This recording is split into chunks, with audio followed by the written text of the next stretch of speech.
कौन सी किताब जो थी बहुत ज़्यादा इंस्पायर किया कि जिससे जो है शीमा किरमानी साहिबा मार्क्सिज्म की तरफ आ गई? जैसे हम कहते हैं कि जी हमने फला किताब पढ़ी तो वो उसने दरवाज़ा खोल दिया हमारे लिए देखिए बहुत इस्तेमाल सारी उसकी। थी हमें, मैं अरे एक समझती हूँ फेवरेट एक, तो नहीं होती लेकिन हाँ, देखिए एक तो जो मुझे लगता है जिसने मेरी सोच पे बहुत असरअंदाज किया, वो थी origin of the family private property and state, marks की।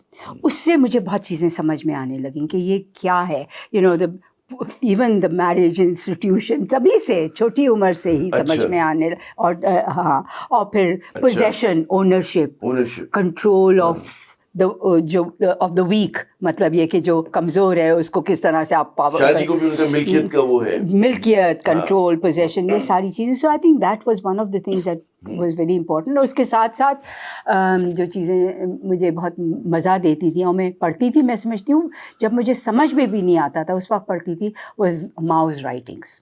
Power comes out from the barrel of the gun.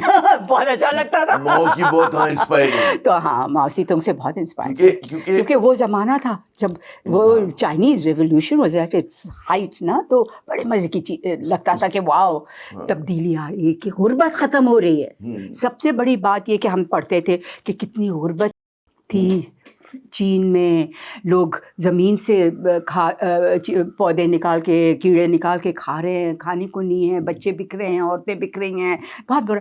And then that change, so that was very inspiring.